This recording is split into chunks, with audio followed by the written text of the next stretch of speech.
Firstly आप सभी का बहुत बहुत स्वागत है पूरे एपीएलएल परिवार की तरफ से इस एपीएलएल ऑनलाइन प्लेटफॉर्म पे, जहाँ पे आज का टॉपिक रहेगा दोस्तों स्मार्ट कॉमर्स।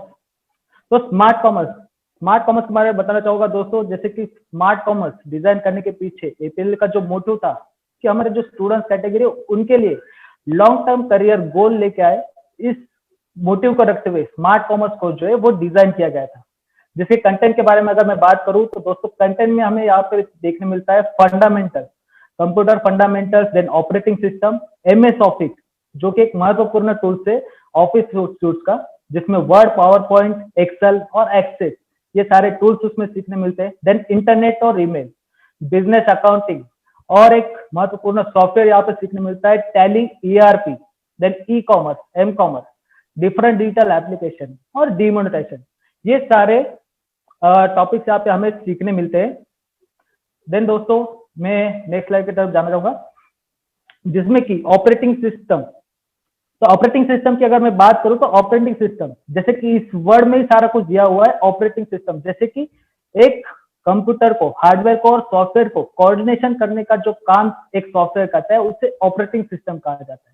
जैसे कि ऑपरेटिंग सिस्टम के बहुत सारे अलग अलग टाइप्स होते हैं, जिसमें कि कुछ टाइप्स आप इस स्लाइड्स में भी देख पा रहे होगे दोस्तों। जैसे कि माइक्रोसॉफ्ट का होगा, विंडोज एक बहुत पॉपुलराइज ऑपरेटिंग सिस्टम है, then Mac OS, Linux, Ubuntu, ऐसे अलग अलग प्रकार के बहुत सारे ऑपरेटिंग सिस्टम्स होते हैं जिनका अलग अलग तरह का टाइप ऑफ वर्किंग होता है। जैसे कि फिलहाल में आप देख पा रहे हो कि विंडोज 10, विंडोज 7 अभी जो रनिंग में जो ऑपरेटिंग सिस्टम चल रहे हैं कि विंडोज 7 चल रहा है, विंडोज 10 चल रहा है।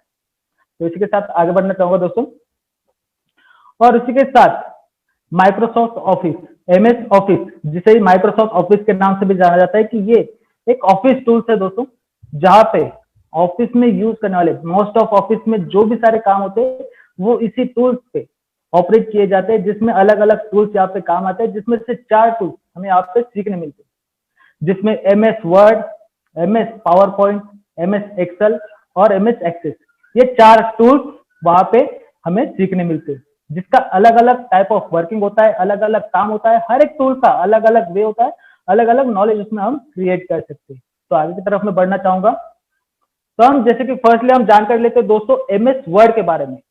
तो एमएस वर्ड ये एक ऐसा एप्लीकेशन सॉफ्टवेयर है जिसमें दोस्तों हम डॉक्यूमेंटेशन प्रिपेयर कर सकते हैं, डॉक्यूमेंट्स बना सकते हैं, उससे सेव कर सकते हैं, हमारा डॉक्यूमेंट टाइप करके उससे डॉक्यूमेंट सेव कर सकते हैं, जिसमें अलग अलग तरह के डॉक्यूमेंटेशन हम बना सकते हैं। जैसे कि फॉर एग्जांपल हम अपना रिज्यूम बना सकते हैं, कि बहुत सारे दोस्त यहाँ पर हमारे पास जुड़े हुए थे कि उन्हें आज भी पता नहीं होता कि रिज्यूम हम कैसे बना सकते हैं।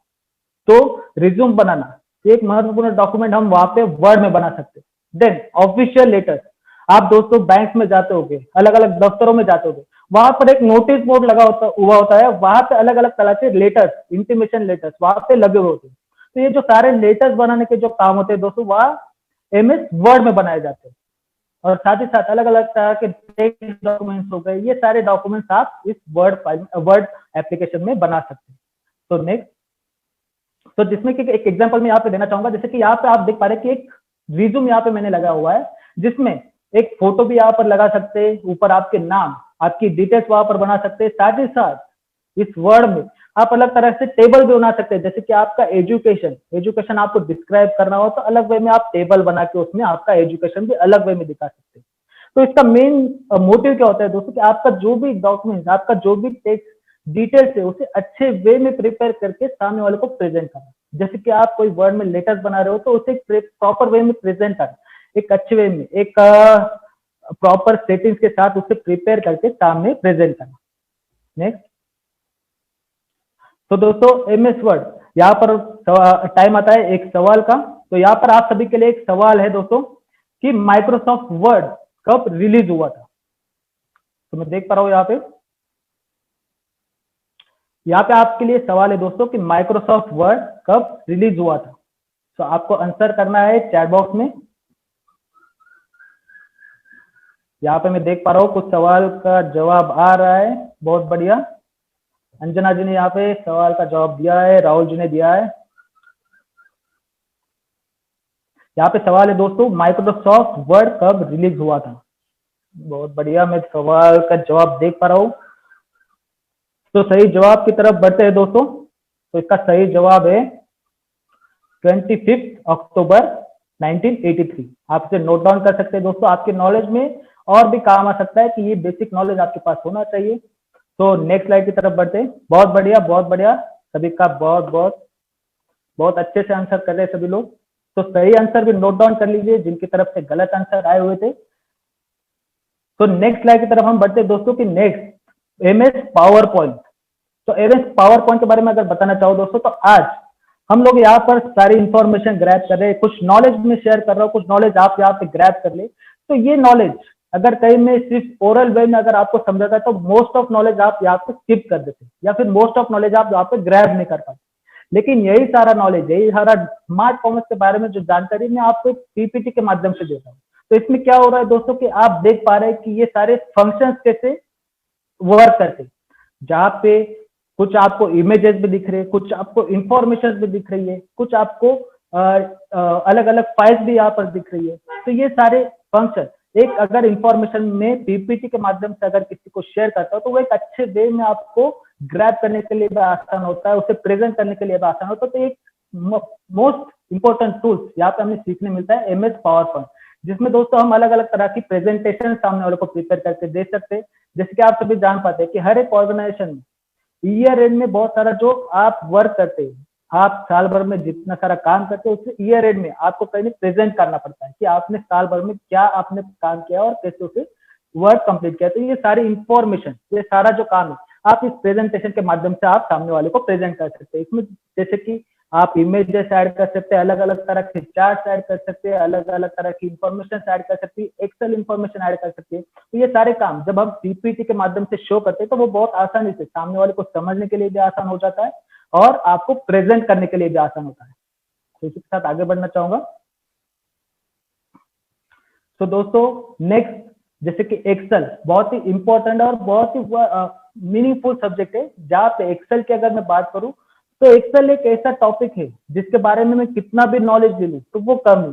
एक्सेल एक ऐसा वर्ड सब्जेक्ट है जिसमें मैं जितनी भी जानकारी प्राप्त करना चाहूँ तो वो कम ही है, क्योंकि इसमें बहुत सारे ऐसे ऑप्शन है, बहुत सारे ऐसे फॉर्मेट है, बहुत सारे ऐसे टूल्स है जो आप कभी उससे पहुंचना मुश्किल है। बहुत सारे, जितना आप इसमें लर्निंग करोगे बहुत ज्यादा उसमें आपको ऑप्शन मिलता रहेगा। तो एक्सेल क्या है? एक्सेल एक ऐसा स्प्रेडशीट है, इलेक्ट्रॉनिक स्प्रेडशीट है, जिसमें आप अलग अलग तरह के स्टोरेज काम कर सकते हैं, जैसे कि डेटा मेंटेन करना, इन्वेंटरी मेंटेन करना, अलग अलग टाइप का डेटा उसमें कलेक्ट करना। जैसे कि मान लो एग्जांपल कि आप किसी ऑर्गेनाइजेशन में काम कर रहे हैं, उस ऑर्गेनाइजेशन में आपके साथ बहुत सारे एम्प्लॉयज भी वहां पे काम करते हैं, तो उन सारे एम्प्लॉयज का अगर आपको डेटा कलेक्ट करना है, उसकी इंफॉर्मेशन आपके पास रखना है, तो वो सारी इंफॉर्मेशन आप एक्सेल में उससे बना सकते हैं।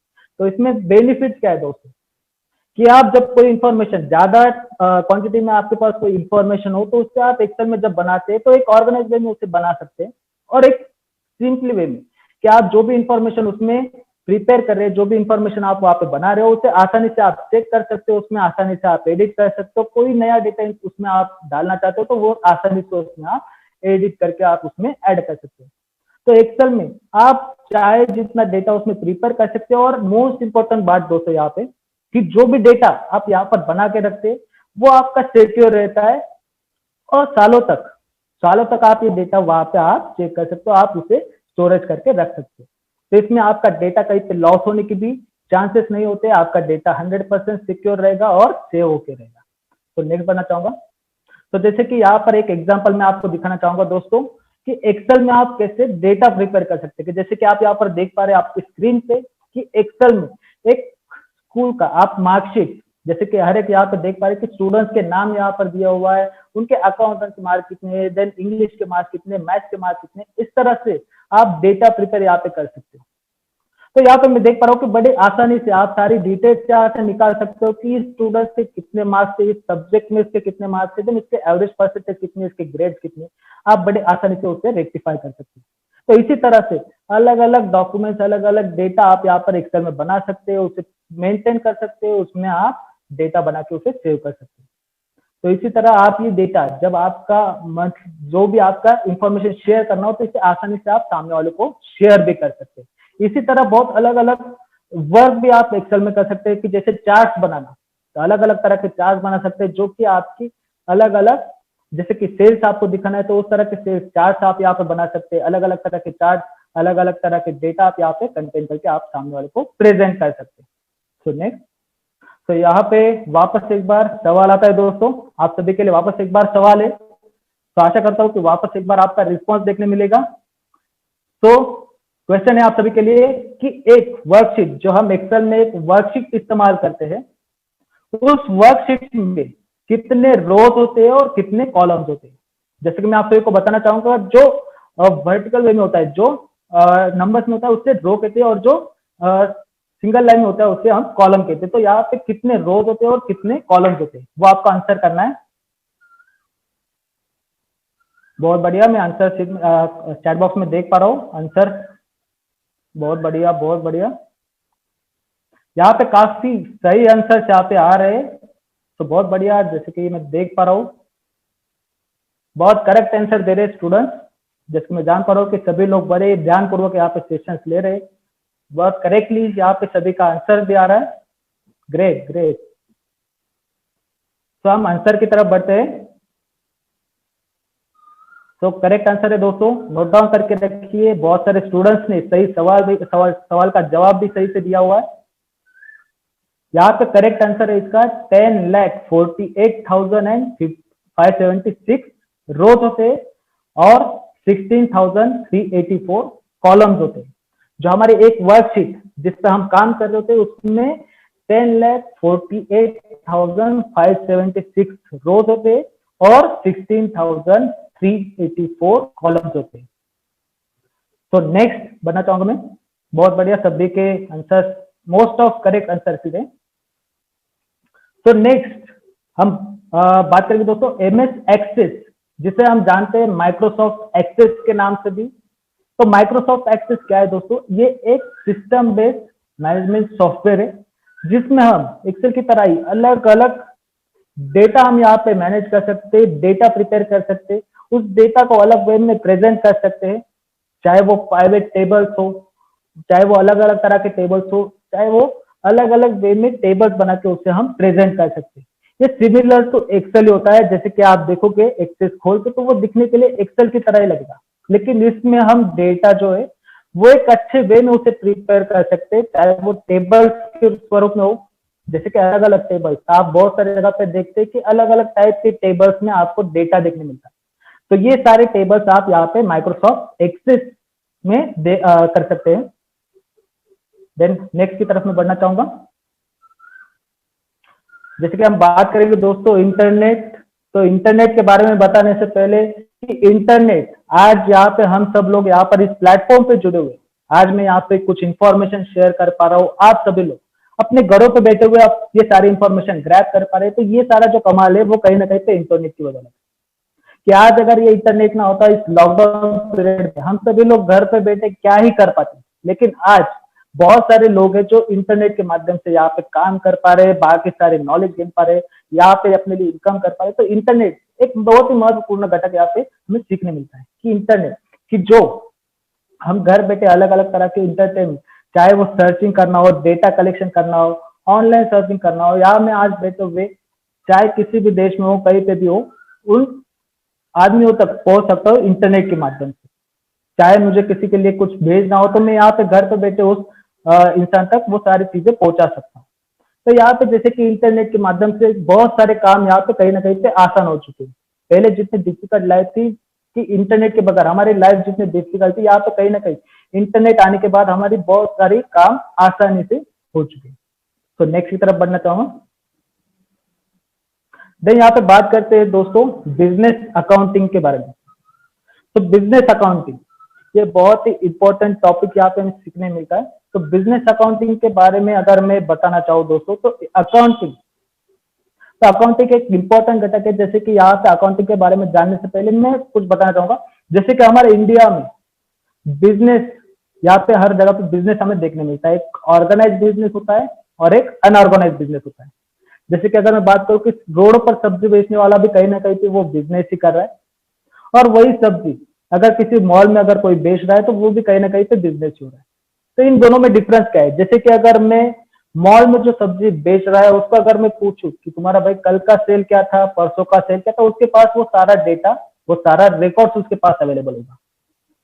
लेकिन कहीं ना कहीं पे अगर मैं उस रोड पे सब्जी बेचने वाले को अगर मैं पूछूं कि तुम्हारा कल कितना सेल हुआ था, तुम्हारा आज का क्या टारगेट है और तुम्हें कल कितना प्रॉफिट करना है, तो उन सारे सवालों का उसके पास कहीं ना कहीं का जवाब नहीं होगा।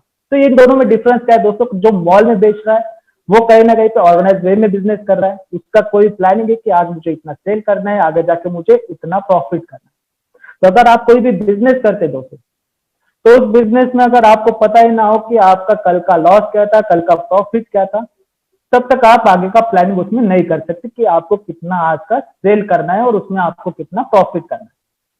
तो ये सारी चीजें बेसिक रूल्स है बिजनेस के कि आपको आपका बिजनेस बेहतर अगर बनाना है तो आपको ये पीछे की लॉस और प्रॉफिट जानना बहुत ही जरूरी होता है। तो बिजनेस अकाउंटिंग एक मोस्ट पॉपुलर, जहां पे मैं देखता हूँ कि ये बिजनेस अकाउंटिंग अकाउंटिंग की अगर बात करें तो अकाउंटिंग ये फिलहाल की कंडीशन में जहां पे जब राजा महाराजा यहाँ पे हमारे यहाँ पे राज करते थे, तो उस टाइम पे भी कहीं ना कहीं पे अकाउंटिंग के काम होते थे। जैसे कि एक राज्य में कितना अनाज बचा हुआ है, कितनी मुद्राएं बची हुई है, कितनी करेंसीज बची हुई है, ये सारे जो कामकाज देखता था, इस कारकुन वो सारे कामकाज संभालता था। तो ये कहीं ना कहीं पे उस दौर से यहाँ पे अकाउंटिंग के काम यहाँ पे चल रहे। तो कहीं ना कहीं तो वो बस कामकाज अपडेट होते हुए यहाँ पे अलग अलग वे में हमें देखने मिलता है। तो बिजनेस अकाउंटिंग एक बहुत इंपॉर्टेंट रोल अदा करता है हर एक बिजनेस में, जिसमें कि हमें बिजनेस अकाउंटिंग में सीखने मिलता है कि बैलेंस शीट क्या होता है।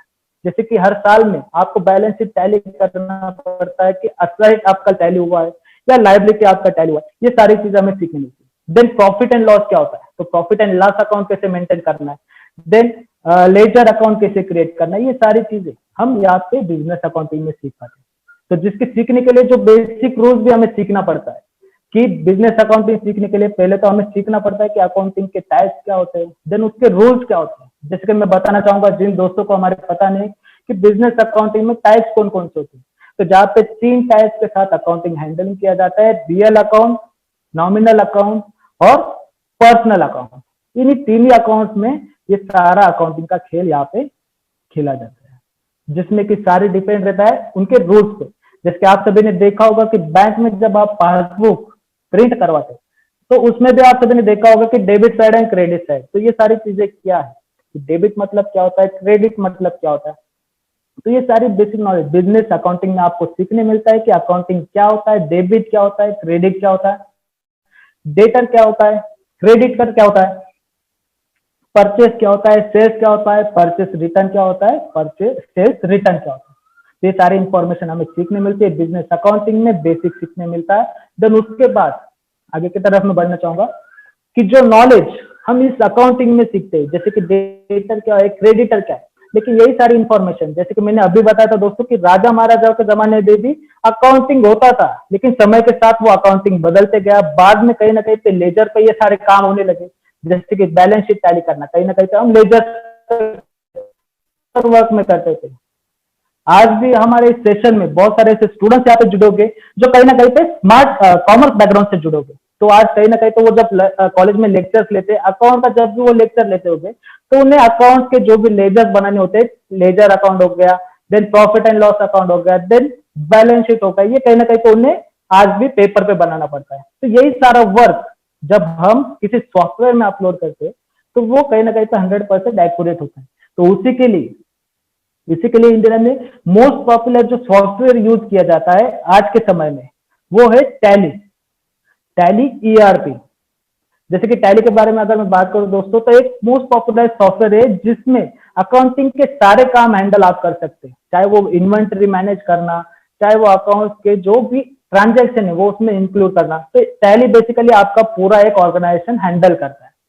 तो ये मोस्ट पॉपुलर सॉफ्टवेयर आपको यहाँ पे सीखने मिलता है कि जैसे टैली में बहुत सारी चीजें आप यहाँ पे कर सकते हैं कि बहुत सारे जैसे कि इन्वेंट्री मैनेज करना कि आपके ऑर्गेनाइजेशन में क्या चीजें आ रही है, क्या चीजें जा रही है, आपके इन्वेंट्री कितना स्टॉक बचा है, कितना पेमेंट किसको करना है, कितने ट्रांजेक्शन आपको करना है, ये सारी चीजें एक छोटा छोटा ट्रांजेक्शन आप यहाँ पे रिकॉर्ड रख सकते हैं टैली में।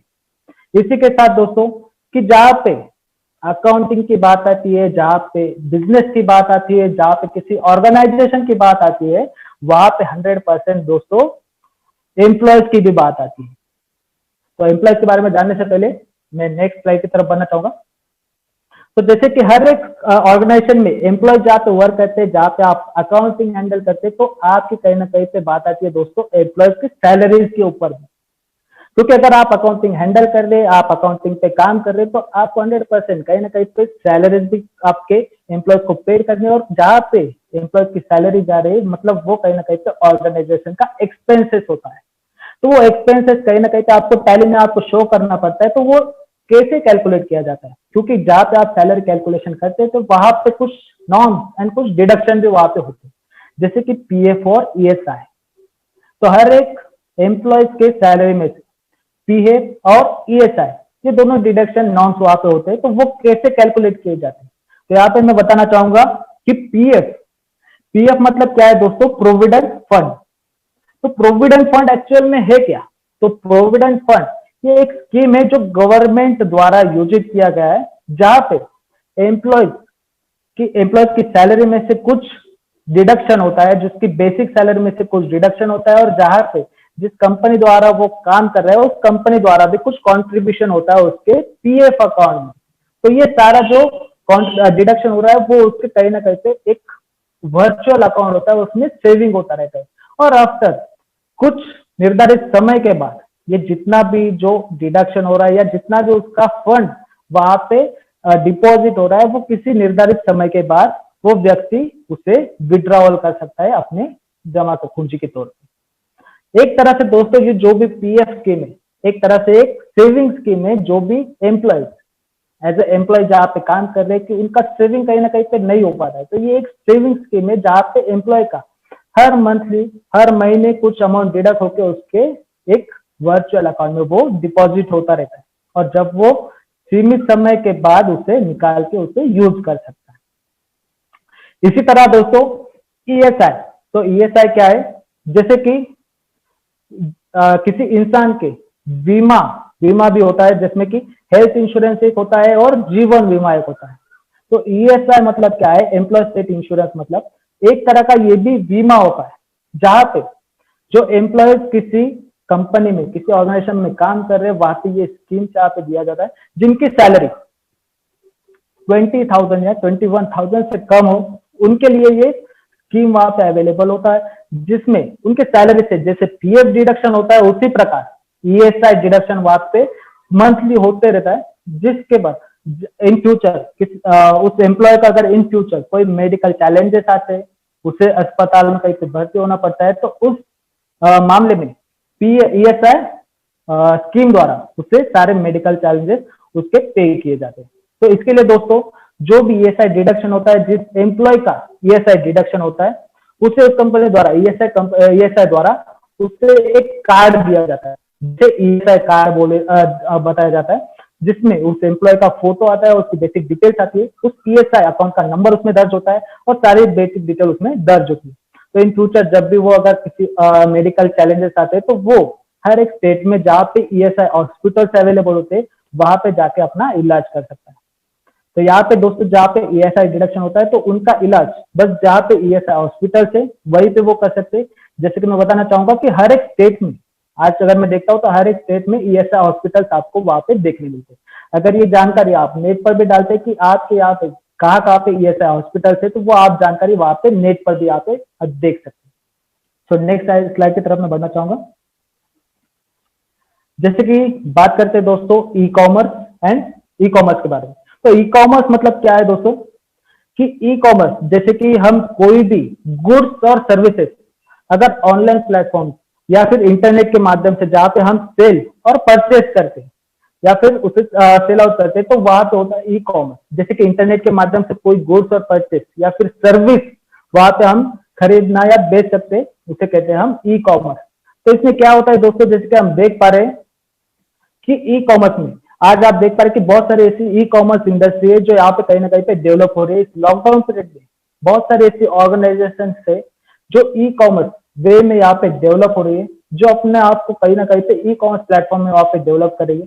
तो यहाँ पे आप देख पा रहे कि जैसे अमेजोन एक बहुत मोस्ट पॉपुलर ब्रांड है, जहाँ पे ई कॉमर्स वेबसाइट के थ्रू आप देख पा रहे हो कि जैसे कि अमेजोन हो गया, Myntra हो गया, फ्लिपकार्ट, अलीबाबा, इन सारे वेबसाइट पे आप अलग अलग वे में प्रोडक्ट्स को परचेस कर सकते हैं, सेल्स कर सकते हैं। इसी के साथ मैं आज भी देख पाता हूँ दोस्तों कि बहुत सारे लोग हैं जो कि ये सारी सुविधाएं जब आपके पास अवेलेबल होती है फिर भी कहीं ना कहीं पे बैंक की तरफ दौड़ते हैं। क्यों? तो अपना पासबुक वहां पे अपडेट करने के लिए।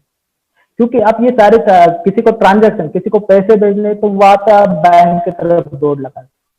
तो ये सारे काम का जब आप घर पे बैठे ही कर सकते हैं जिस ई कॉमर्स थ्रू, जैसे किसी को पैसे का ट्रांसफर करना है, किसी को रिचार्ज ऑप्शन पर रिचार्ज करवाना है, तो ये सारे काम आप यहाँ पे इस घर बैठे ई कॉमर्स प्लेटफॉर्म थ्रू उसे कर सकते हैं। इसी के साथ जहाँ पे आपको कुछ प्रोडक्ट मंगाना है, जैसे कि अमेजोन थ्रू आपको घर के लिए ग्रोसरीज मंगाना है, किसी और के लिए ग्रोसरीज प्रोवाइड करना है, तो ये सारे काम आप अमेजोन हो गया, फ्लिपकार्ट हो गया, इस अलग अलग वेबसाइट थ्रू आप कर सकते हैं। जैसे कि इसी लॉकडाउन पीरियड में बहुत सारे लोग जहाँ पे बाहर निकलना मुश्किल था, बाहर आप निकल नहीं पा रहे थे, तो आपके लिए घर में जहाँ पे सामान कहाँ से लाएंगे, घर में सामान कैसे आएगा, तो यहाँ पे ई कॉमर्स थ्रू आप अमेजोन से वहां पे ऑर्डर करके अपने लिए घर के लिए सामान ला सकते हैं। फ्लिपकार्ट थ्रू आप ग्रोसरीज से मंगा सकते हैं। तो अलग अलग वे में आप ई कॉमर्स थ्रू यहाँ पे अपने लिए प्रोडक्ट्स और सर्विसेज का उपभोग कर सकते हैं। तो नेक्स्ट, इसी की तरह एम कॉमर्स, तो एम कॉमर्स के बारे में बताना चाहूंगा। जैसे कि m commerce, e commerce industry जो है वो मोबाइल आने के बाद कहीं ना कहीं पे और ज्यादा डेवलप हो गई। जैसे कि बचपन में सुना करता था कि कर लो दुनिया मुट्ठी में, कर लो दुनिया मुट्ठी में, तो ये कहीं ना कहीं पे जब हमारे हाथ में स्मार्टफोन आ गए तो उसके बाद कहीं ना कहीं पे ये सच लगने लगा कि सचमुच भाई हमारे मुट्ठी में दुनिया आ गई। क्योंकि हम सारे काम काज यहाँ पे हमारे एक क्लिक के पे कर पाते थे। किसी को पैसा ट्रांसफर करना है वो भी हम यहाँ से कर पा रहे हैं, अपने लिए कुछ प्रोडक्ट मंगाना है वो भी हम तुरंत वहां पे कर पा रहे हैं, किसी को कुछ भेजना है वो भी हम तुरंत कर पा रहे हैं, किसी को पैसे ट्रांसफर करने वो भी तुरंत करना है। जैसे कि आज मैं देखता हूँ कि आज घर से बाहर निकलो तो आपको पैसे हार्ड कैश कैरी करने की कोई जरूरत नहीं होती। क्या आपके जेब में पैसा होना ही चाहिए, ये इंपॉर्टेंट बात नहीं है। कि आपके जेब में अगर स्मार्टफोन हो तो आपके बहुत सारे काम वहां पे आसानी से हो जाते हैं। क्योंकि अगर आप बाहर जाओ, ऑटो में बैठे हो, आपको पेमेंट करना है, वहां पे ऑटो के पीछे आपको स्कैनर लगा मिलेगा। सब्जी लेने जा रहे हो तो सब्जी वाले के पास आपको स्कैनर मिल जाएगा। आप कहीं पे घूमने जा रहे हो, मूवी देखने जा रहे हो, तो वहां पे आपको स्कैनर मिल जाएगा, ऑनलाइन पेमेंट के ऑप्शन मिल जाएगी। तो कहीं ना कहीं पे जहाँ पे ट्रांजेक्शन के वे चेंज हो रहे हैं, कि जहाँ पे आपको हायर कैश कैरी करने की कोई जरूरत नहीं है, कि आपको जरूरी नहीं कि आप घर से बाहर निकलते वक्त आपके जेब में बहुत सारे पैसे होने ही चाहिए, कि आपको कुछ खरीदना है तो वहां पे आपके जेब में पैसे होने ही चाहिए, किसी को पैसे देने तो उसके लिए भी आपके जेब में पैसे होने चाहिए, या आपको बैंक की तरफ दौड़ लगाना पड़े। तो ये सारी बातें आप बिना किसी हार्ड कैश रखते हुए आपके मोबाइल थ्रू कर सकते हैं। जहाँ पे ई कॉमर्स इंडस्ट्री भी बहुत ग्रोइंगली डेवलप हुई। क्योंकि पहले जब ई कॉमर्स इंडस्ट्री जहाँ पे एस्टेब्लिश हुई थी उस समय पे जहाँ पे स्मार्टफोन्स नहीं थे, किसी के पास स्मार्टफोन्स नहीं थे, तो उस टाइम पे ई कॉमर्स का इस्तेमाल करना बहुत रेयरली हमें देखना मिलता था। क्योंकि हर एक फैमिली में वहां पे कंप्यूटर्स होना या लैपटॉप होना जरूरी नहीं था। क्योंकि हर एक फैमिली में किसी के पास कंप्यूटर हो या लैपटॉप हो वो जरूरी नहीं था। लेकिन आज मैं जहाँ पे देख पा रहा हूँ कि हर एक फैमिली में या हर एक फैमिली की जगह दोस्तों हर एक हाथ में हम मोबाइल देखते हैं, चाहे वो बड़े से बड़ा बूढ़ा हो या फिर छोटे से छोटा बच्चा हो। आज भी अगर मेरे घर में 3 जनरेशन अगर यहाँ पे रह रहे कि छोटा बच्चा है, कोई बड़े मिडिल फैमिली मेंबर है और उनके माता पिता है, तो उन तीनों के पास कहीं ना कहीं पे स्मार्टफोन्स अवेलेबल होते हैं और वो सारे स्मार्टफोन बड़े अच्छे से उसे चला भी पाते हैं। तो इस तरह कि हर कोई आज सीखना चाहता है कि अलग अलग जो इंफॉर्मेशन आ रही है, अलग अलग टेक्नोलॉजीज आ रही है, उसे कैसे इस्तेमाल किया जाए, हर कोई इसमें इंटरेस्ट रखता है। तो इस तरह दोस्तों के हर एक वे में ई कॉमर्स का भी जो है वो और भी ज्यादा वहां पे यूज वहां पे बढ़ चुका है। और इसी के साथ दोस्तों ई कॉमर्स भी उतना ही ज्यादा डेवलप होते जा रहा है कि जहाँ पे हर कोई मोबाइल थ्रू ट्रांजेक्शन कर रहा है। किसी को पैसे भेजना है तो वो तुरंत फोन पे ओपन करके उसे पैसे ट्रांसफर कर रहा है, किसी के लिए फूड ऑर्डर करना है वो तुरंत अपने मोबाइल में जाके उसे ऑर्डर कर रहा है। कहीं ना कहीं पे जो सारे ट्रांजेक्शन एक्टिविटीज होती है वो अपने मोबाइल थ्रू कर रहा है।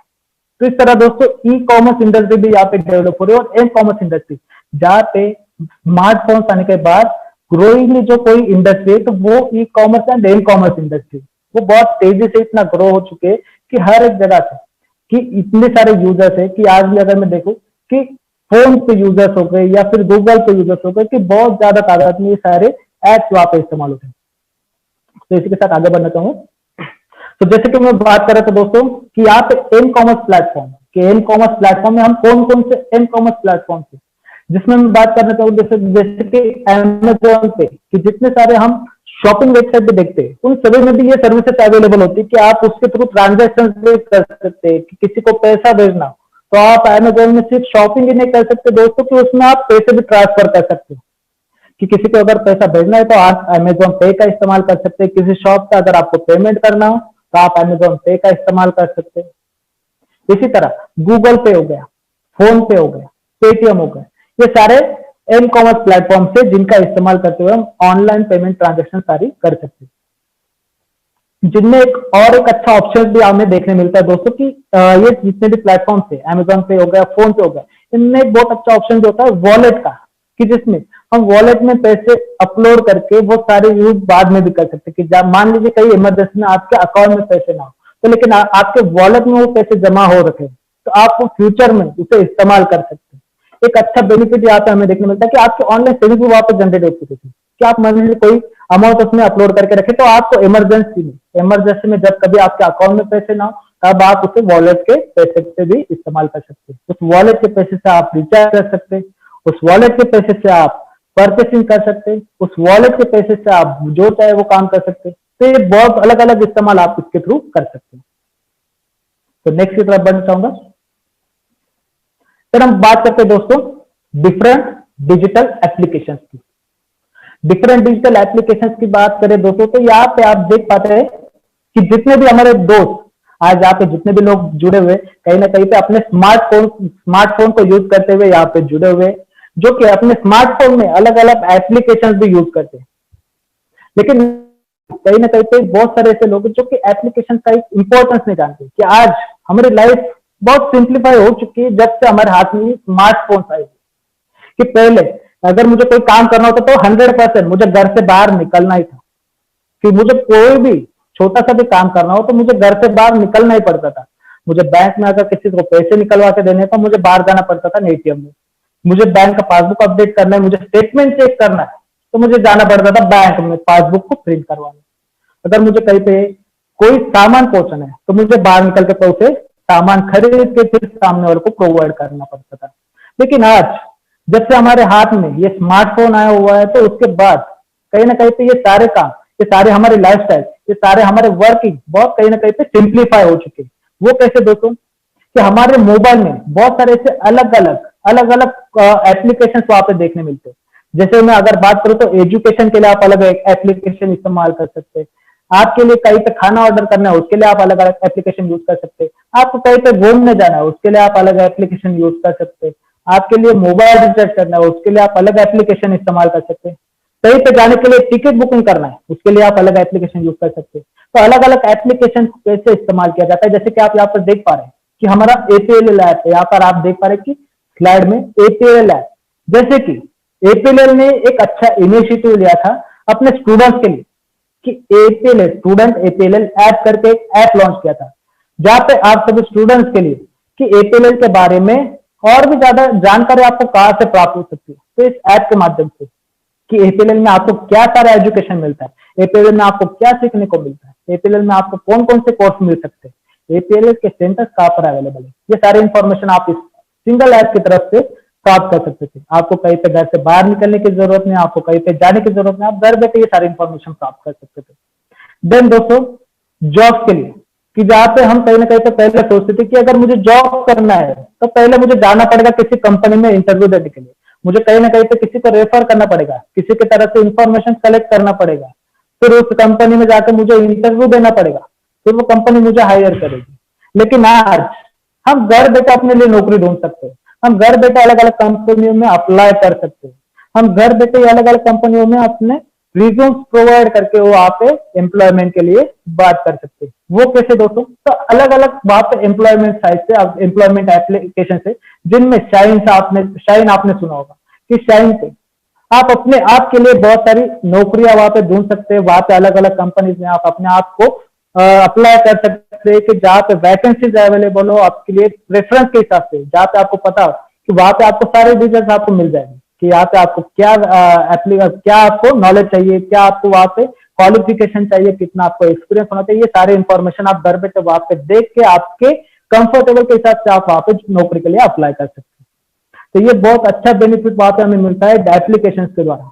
देन दोस्तों कि मुझे यहाँ पे कहीं जाना है, जैसे कि मुझे यहाँ से दिल्ली के लिए जाना है, तो मुझे टिकट बुक करना है। तो पहले मुझे जाना पड़ता था रेलवे ऑफिस में, वहां पे एक लंबी लाइन में खड़ा होना पड़ता था, 2-2 घंटे रुकने के बाद भी जब वेटिंग का चला जाए तो उसमें टिकट भी कैंसिल हो जाता था। तो बहुत मुश्किल वाली बात। तो बाद में जहाँ पे इन एप्लीकेशन के द्वारा अगर मुझे रेलवे टिकट करना तो मैं घर बैठे तुरंत 2 मिनट में वहां पे टिकट बुक कर सकता। देन कहीं पे अगर मुझे फ्लाइट से जाना हो तो वो भी 2 मिनट में वहां पे फ्लाइट बुकिंग कर सकता हूँ। इतना ही नहीं दोस्तों, अगर मुझे यहाँ से कहीं बस से भी जाना पड़ता है तो मैं बस का टिकट भी घर बैठे ही कर पाता हूँ। वो कैसे दोस्तों? तो वो है बिजू, जैसे कि बहुत ही पॉपुलर एप्लीकेशन है जिसके थ्रू हम कहीं भी जाने की टिकटिंग वहां पे कर सकते हैं। तो गोइबिबो ने बहुत सारे ऐसे एप्लीकेशन है जिनके थ्रू आप अलग अलग वे के अलग अलग जगह की जहाँ पे आपको टिकटिंग करना है, कि टिकट बुकिंग करना है, तो वो वहां पे आप कर सकते हैं। देन टिकट तो आपने कर लिया, लेकिन हमें बस स्टॉप पे जाना पड़ेगा, हमें एयरपोर्ट तक जाना पड़ेगा, हमें रेलवे स्टेशन तक जाना पड़ेगा। तो उसके लिए कहां से जाएंगे? ऑटो से, बस से, या फिर टैक्सी से। तो जहाँ पे टैक्सी बुकिंग करना हो, जहाँ पे ऑटो बुकिंग करना हो, तो वो सारे काम भी हम कहाँ से कर सकते हैं? अपने घर बैठे ही। हमें कहीं पे बाहर जाने की जरूरत नहीं है, ऑटो वाला टैक्सी वाला मेरे घर के नीचे आ जाएगा। वो कहाँ से? अपने मोबाइल में से आप ऑटो बुकिंग करवा सकते हो या फिर टैक्सी बुकिंग करवा सकते हो। तो देख पा रहे हो दोस्तों कि हमारा काम कहीं ना कहीं पे बहुत सिंप्लीफाई कर दिया है इस सारे एप्लीकेशन, इस सारे स्मार्टफोन। तो लेकिन आज भी मैं देख पा रहा हूँ कि बहुत सारे लोग ये सारे एप्लीकेशन कहीं ना कहीं पे इस्तेमाल नहीं कर पाते, कि उन्हें पता नहीं है कि अगर मुझे रिचार्ज करना है तो वो आज भी कहीं पे दौड़े दौड़े हुए किराना शॉप पे जाते हैं वहां पे रिचार्ज करवाने के लिए। आपको मोबाइल बिल पे करना है तो कहीं ना कहीं वो ऑफिस से जाते हैं, वहां पे जियो के ऑफिस में जाएंगे उसे मोबाइल बिल पे करने के लिए। आज भी कई लोग खाना ऑर्डर करना है तो वो बाहर जाकर होटल से खाना पार्सल लेके आएंगे, लेकिन वही सुविधा आपके घर बैठे आपके मोबाइल से हो सकता है। आज भी टिकट करना हो तो पहले वो बस स्टैंड में जाके वहां पे लंबी वेटिंग में खड़े रहेंगे, फिर जाके टिकट मिलेगा। वहां पे भी जगह मिलेगा या नहीं मिलेगा वो कंफर्मेशन नहीं। तो ये सारे काम कहीं ना कहीं पे आसान हो चुके हैं डिजिटल एप्लीकेशन के द्वारा। तो इन सारे एप्लीकेशन को हम कैसे इस्तेमाल कर सकते हैं? क्योंकि इन सारे एप्लीकेशन को इस्तेमाल करते वक्त बहुत सारे ऐसे कंडीशन, बहुत सारे ऐसे नॉर्म्स भी आ जाते हैं कि कई टाइम हमने ट्रांजेक्शन कर दिया तो उस ट्रांजेक्शन में कोई बदलाव हो चुके कि ट्रांजेक्शन का मनी पहुंच नहीं पाया, तो इसमें क्या कर सकते हैं, कि उसमें मिसयूज कैसे हो सकता है, उसमें कैसे सेफ्टी हम इस्तेमाल कर सकते हैं। तो ये सारे एप्लीकेशन हम प्रॉपर वे में कैसे हैंडल कर सकते हैं, ये सीखने का मौका हमें यहाँ पे मिलता है। नेक्स्ट देन यहाँ पे एक इंपॉर्टेंट पॉइंट हमें सीखने मिलता है दोस्तों, डीमोनेटाइजेशन का। तो डीमोनेटाइजेशन, तो ये क्यों सीखना है? पहले बात तो ये समझ लीजिए दोस्तों कि डीमोनेटाइजेशन हमें क्यों सीखना जरूरी है। क्योंकि आज हम यहाँ पे बात कर रहे हैं स्मार्ट कॉमर्स की। तो स्मार्ट कॉमर्स कहीं ना कहीं पे ये पूरा एक अकाउंटिंग से रिलेटेड एक कोर्स है, जहाँ पे आपका हर एक कंटेंट अकाउंटिंग के साथ जुड़ा हुआ है। तो अगर जहाँ पे मैं अकाउंटिंग की बात करता हूँ तो वहां पे मनी की बात आ गई, वहां पे करेंसी की बात आ गई, वहां पे ट्रांजेक्शन की बात आ गई। तो ट्रांजेक्शन की बात जहां पर आप करते हैं दोस्तों, तो आपको जरूर यह जानकारी होनी चाहिए कि डीमोनेटाइजेशन मतलब क्या है। कि डीमोनेटाइजेशन मतलब जहां पे कोई करेंसी आपकी चालान से हटा दी जाती है, उसे एक्सेप्टेबल नहीं किया जाता है, उसके बदले में कोई नई करेंसी आपको प्रोवाइड की जाती है। तो जो करेंसी आपके पास अवेलेबल है, जो पुरानी करेंसी जो जो चलन में नहीं है, तो उसे आप कैसे एक्सचेंज कर सकते हैं, वो कैसे आप चेंज करके उसे नई करेंसी में ट्रांसफर कर सकते हैं। तो ये सारी जानकारी हमें एज अ कॉमर्स स्टूडेंट्स होते हुए ये जानकारी होना बहुत जरूरी है। तो ये सारी जानकारी आपको यहाँ पे देखने मिलती है कि डीमोनेटाइजेशन मतलब क्या है, डीमोनेटाइजेशन कैसे किया जाता है, डीमोनेटाइजेशन क्यों किया जाता है, ये सारी जानकारी यहाँ पे देखने मिलती है। सो नेक्स्ट स्लाइड की तरफ बढ़ना चाहूंगा। जैसे कि यहाँ पे वापस एक बार एक सवाल है दोस्तों आप सभी के लिए कि डीमोनेटाइजेशन हम सभी ने भी देखा था, कुछ सालों पहले इंडिया में भी हुआ था। तो आपको वही शेयर करना है कि हमारे इंडिया में डीमोनेटाइजेशन कब हुआ था, वो डेट आपको शेयर करनी है। बहुत बढ़िया, मैं देख पा रहा हूँ कृष्णा जी का आंसर यहाँ पे आ चुका है, बबलू जी का भी आ चुका है। वेरी नाइस अंकित, करेक्ट एकदम। बहुत सारे स्टूडेंट्स यहाँ पे जो आंसर शेयर कर रहे हैं एकदम करेक्ट आंसर यहाँ पे शेयर कर रहे हैं। बहुत बढ़िया बहुत बढ़िया, वेरी नाइस वेरी नाइस, बहुत अच्छे से रिस्पॉन्स कर रहे हैं सभी लोग। मैं आशा करता हूँ सभी लोग ये सेशन को बहुत अच्छे से एंजॉय कर रहे होंगे। और दोस्तों जरूर इसे नोट डाउन भी करते रहिए, क्योंकि ये सारी इंफॉर्मेशन आपको कहीं ना कहीं पे फ्यूचर में भी काम आने वाली है। ये सारी इंफॉर्मेशन, इन सबका बेनिफिट कहाँ से हो सकता है, इन बेनिफिट आप कैसे उठा सकते हैं। Very nice. तो मैं आंसर की तरफ बढ़ना चाहूंगा। तो इसका करेक्ट आंसर है दोस्तों 8 नवंबर 2016, जहां पे 500 और 1000 की जो हमारी करेंसी थी, पुरानी करेंसी थी, वो कहीं ना कहीं पे चलन में नहीं थी। उसके बदले में हमें नई 500 और 1000 की नोटें वहां पे देखने मिली थी। तो नेक्स्ट स्लाइड की तरफ बढ़ना चाहूंगा। तो और एक सवाल यहाँ पे दोस्तों कि कुछ आपको एग्जाम्पल शेयर करने हैं एम कॉमर्स प्लेटफॉर्म के, जो मैंने आपको अभी बताए भी थे, एक्सप्लेन भी किए थे। तो दोस्तों आपको एग्जाम्पल शेयर करने हैं एम कॉमर्स प्लेटफॉर्म के। तो बढ़िया दोस्तों, वो पुराना सवाल का हो गया, बहुत बढ़िया, वेरी नाइस शिवांश जी, very nice Prashant ji, great great great Kabir ji, बहुत बढ़िया बहुत बढ़िया, वेरी नाइस। तो मैं जवाब की तरफ बढ़ना चाहूंगा। सो ग्रेट, यहाँ पे कुछ एग्जाम्पल है दोस्तों एम कॉमर्स प्लेटफॉर्म के। जैसे चार एग्जाम्पल यहाँ पे मैं शेयर कर रहा हूँ, अमेजॉन, फ्लिपकार्ट, गूगल पे और फोन पे। ऐसे बहुत सारे ऐसे प्लेटफॉर्म है, एम कॉमर्स प्लेटफॉर्म है, जिसका इस्तेमाल हम कहीं ना कहीं पे डेली यूज करते हैं। तो ऐसे मैं यहाँ पे 4 एग्जाम्पल यहाँ पे शेयर कर रहा हूँ, अमेजॉन, फ्लिपकार्ट, गूगल पे और फोन पे। सो नेक्स्ट स्लाइड की तरफ बढ़ना चाहूंगा। तो दोस्तों जैसे कि ये सारी कंटेंट यहाँ पे आपको स्मार्ट कॉमर्स में सीखने मिलते हैं। ये सारा कंटेंट आपका जो ड्यूरेशन होता है, ये सारे कंटेंट सीखने का जो ड्यूरेशन है स्मार्ट कॉमर्स का, वो है 144 आवर्स का, मतलब 144 घंटे का। तो 144 घंटे की अगर मैं बात करूं तो वीक में आपको 6 घंटे की क्लासेस मिल रही है, और 6 घंटे के हिसाब से आपका ये जो कोर्स है 6 मंथ में आपका ये कोर्स कवर हो जाता है। Next slide. तो एलिजिबिलिटी की अगर मैं बात करूं दोस्तों, तो 12th पास स्टूडेंट यहाँ पे एलिजिबल है इस कोर्स को करने के लिए, कि इस कोर्स के लिए एडमिशन लेने के लिए मिनिमम 12 क्वालिफिकेशन आपका होना चाहिए, ताकि ये बहुत सारे ऐसे नाम से जो कि 12th क्लास वाले स्टूडेंट्स को आसानी से वो कर सकता है। नेक्स्ट, देन फीस की अगर मैं बात करूं दोस्तों, स्मार्ट कॉमर्स कोर्स की जो फीस है 17,499 रुपीज, 17,499 रुपीज इसकी फीस है, जिसमें कि आपको अलग अलग तरह के सपोर्ट मटेरियल भी प्रोवाइड होते हैं। जो सपोर्ट मटेरियल की अगर मैं बात करूं दोस्तों, तो जिसमें नेक्स्ट स्लाइड, जिसमें आपको सपोर्ट मटेरियल्स में आईटी एंड बिजनेस कम्युनिकेशन ये बुक्स मिलते हैं, जिसमें कि सिलेबस बुक्स है।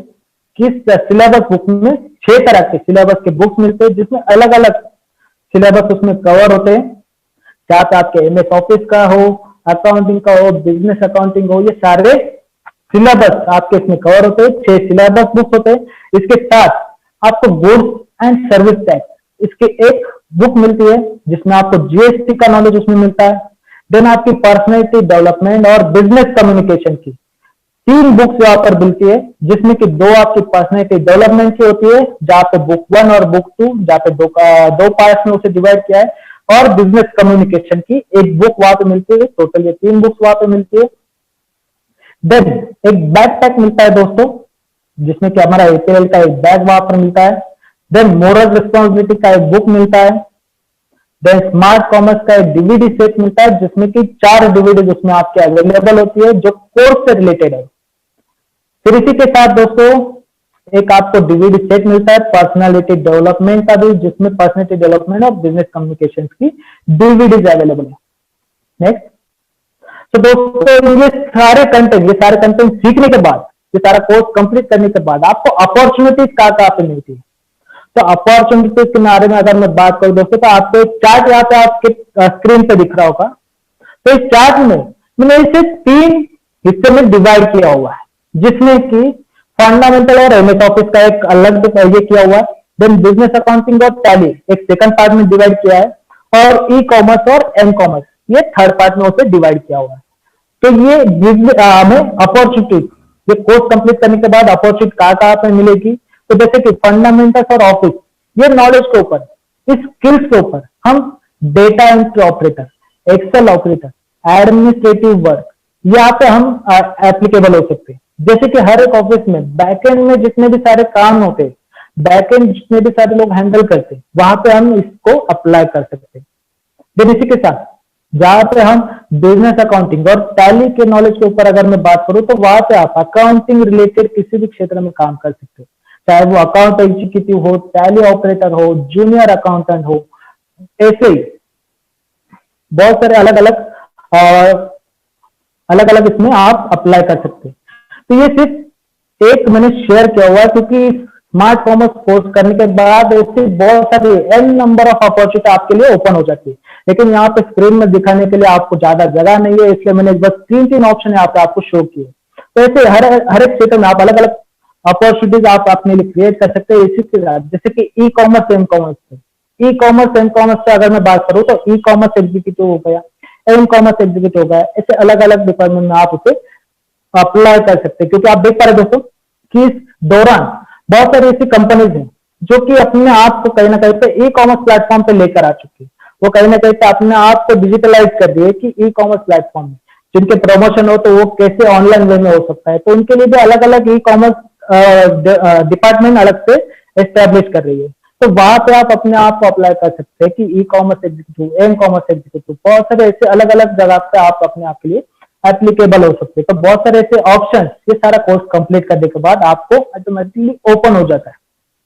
तो नेक्स्ट, तो इसी के साथ दोस्तों ये इंफॉर्मेशन स्मार्ट कॉमर्स के बारे में यहाँ पे खत्म होती है।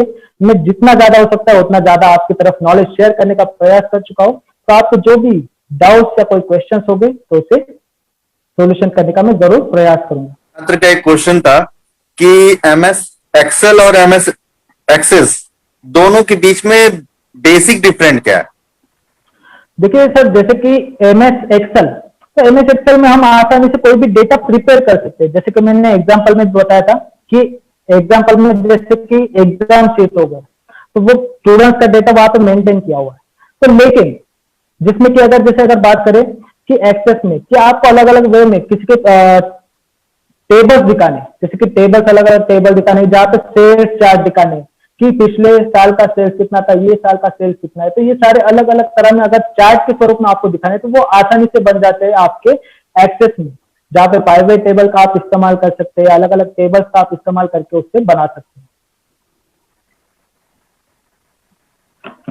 मैं देख रहा हूँ ऋषिकेश सर आपने बड़ा ही शानदार तरीके से स्मार्ट कॉमर्स को स्टूडेंट के सामने और हमारे जो बिजनेस डेवलपमेंट टीम है उनके सामने बड़ा ही शानदार तरीके से को प्रेजेंट किया।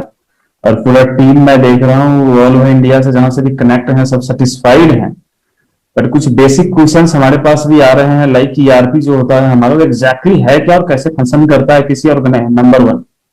नंबर 2, किसी ऑर्गेनाइजेशन के लिए ईआरपी का क्या रोल है? ओके, तो जैसे कि ईआरपी की अगर मैं बात करूं सर, तो ईआरपी एक ऐसा सॉफ्टवेयर है जो आपके एक ऑर्गेनाइजेशन को, पूरा एक ऑर्गेनाइजेशन को एक सिंगल सॉफ्टवेयर आपको हैंडल कर सकता है। जिसमें कि अगर बात करें कि आपके जो भी छोटे से छोटे ट्रांजैक्शन हो, वो इस ईआरपी सॉफ्टवेयर के माध्यम से आप उसे देख सकते हैं या उसे ऑपरेट कर सकते हैं। जैसे कि आपके ऑर्गेनाइजेशन में कितना सेल आ रहा है, कितना सेल जा रहा है, कितने स्टॉक आ रहे हैं, कितने स्टॉक जा रहे हैं, ये सारा रिकॉर्ड कहीं ना कहीं से आपको दर्ज करना पड़ता है। जिसके अगर कोई भी ट्रांजेक्शन आपकी छूट जाती है, मतलब आपका कोई 1 रुपया भी अगर छूट जाता है, तो वो बहुत बड़ा लॉस हो सकता है आपके ऑर्गेनाइजेशन के लिए। तो ये सारा डेटा कहाँ पे अगर रिकॉर्ड हो सकता है, वो डाटा अगर कहीं पे आप ट्रैक कर सकते हैं, तो उसके लिए टैली एक बेस्ट अकाउंटिंग सॉफ्टवेयर जहाँ पे हर एक ऑर्गेनाइजेशन में यूज किया जाता है, चाहे वो छोटे से छोटा ऑर्गेनाइजेशन हो, चाहे छोटे से छोटा शॉप हो, या फिर बड़े से बड़ा कंपनी हो, वो सारे इस सॉफ्टवेयर का इस्तेमाल करते हैं कि आपके ऑर्गेनाइजेशन में क्या सारी चीजें आ रही है, क्या सारी चीजें जा रही है, कितना आपका सेल हो रहा है, कितना आपका एक्सपेंस हो रहा है। ये सारी चीजें वहां पे आप दर्ज कर सकते हो और उसे आप ईयर एंड में, जहाँ पे जैसे कि हमारा फाइनेंशियल ईयर होता है 31 मार्च का, उस फाइनेंशियल ईयर में आप ये सारे जो भी ट्रांजेक्शन है उसे टैली करके आपका बैलेंस शीट कहीं ना कहीं पे मेंटेन कर सकते हैं। जहाँ पे आपको प्रॉफिट हुआ है या लॉस हुआ है, यहाँ पे आप उसे टैली कर सकते हैं। तो टैली मतलब क्या है कि जैसे कि एक आपको गणना करना कि अकाउंट करना या फिर काउंटिंग करना होता है।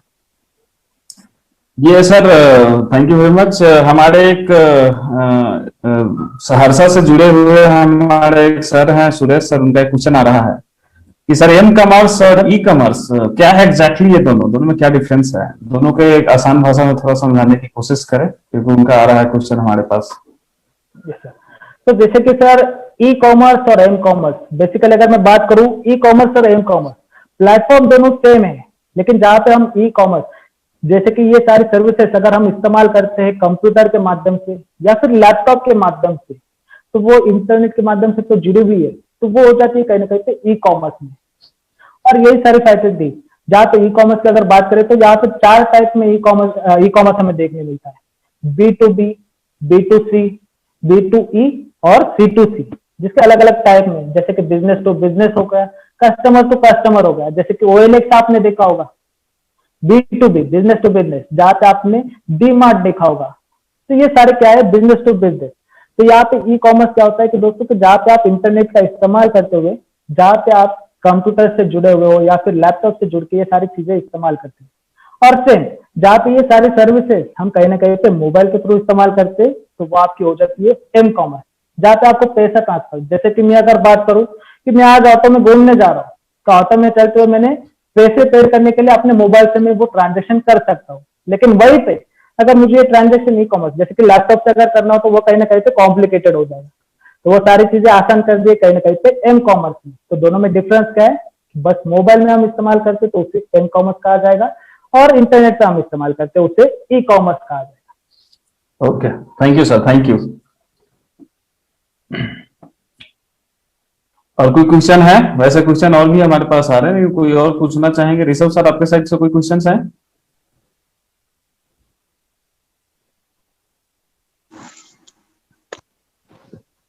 तो दोस्तों ये सारे सेशन जो है आपको फेसबुक पर भी मिल जाएंगे, तो फेसबुक से जुड़े रहिए, तो फेसबुक पे आप सारे सेशन भी वहां पे देख पाएंगे।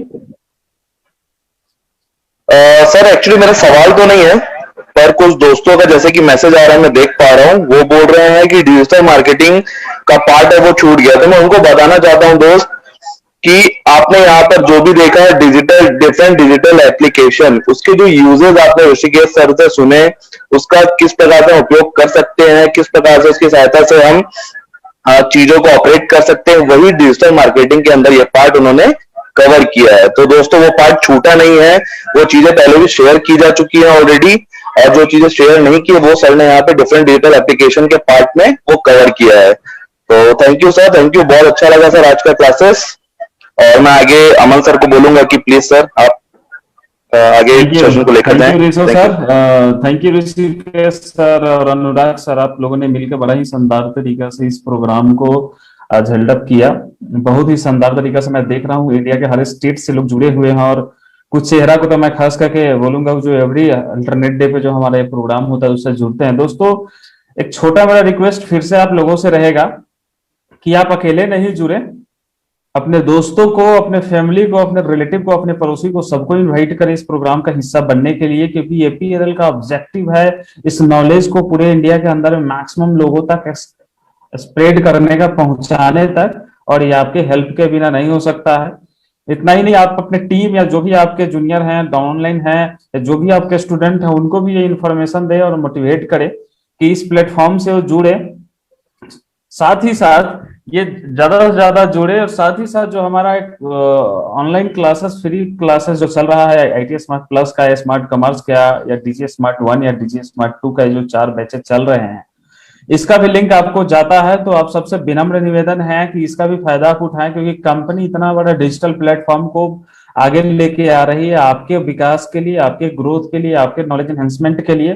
तो इसका भरपूर फायदा उठाएं। आप ही रही, आप मैक्सिमम लोगों तक ये पहुंचाया ताकि ज्यादा से ज्यादा लोग इसका फायदा उठा सके। जितने भी लोग हैं आप सबका बहुत बहुत धन्यवाद आज इस क्लास का, इस शो का, इस ट्रेनिंग प्रोग्राम का हिस्सा बनने के लिए। बस ऐसे ही बनते रहे और प्यार दिखाते रहे, ताकि हमारे टीम को एवरीडे बेसिस पे कुछ नया करने का जो एनर्जी है वो आपके से मिलेगा, और कुछ नया और इनोवेटिव चीज लाने की हम कोशिश कर रहे हैं, ताकि ज्यादा से ज्यादा आपको हम सिखाया जा सके। और लास्ट नॉट द लिस्ट, कोविड-19 का स्ट्रिक्टली जो गाइडलाइन है WHO के द्वारा या गवर्नमेंट ऑफ इंडिया या अपने स्टेट गवर्नमेंट के द्वारा, उसको जरूर फॉलो करें, क्योंकि आपकी सेफ्टी हमारे लिए बड़ा इंपॉर्टेंट है, आपके लिए भी इंपॉर्टेंट है, आपके फैमिली के लिए भी इंपॉर्टेंट है। तो स्वस्थ रहें, खुश रहें, लोगों को जागरूक करें, मास्क पहने, सैनिटाइजर यूज करें, और मैक्सिमम से मैक्सिमम APLL के डिजिटल प्लेटफॉर्म का फायदा उठाएं, चाहे ऑनलाइन क्लासेस हो या प्रोडक्ट ट्रेनिंग हो। आप सबका बहुत बहुत धन्यवाद। Thank you team, thank you everybody, thank you very much इस शो का हिस्सा बनने के लिए। आप सबका बहुत बहुत धन्यवाद। Thank you sir.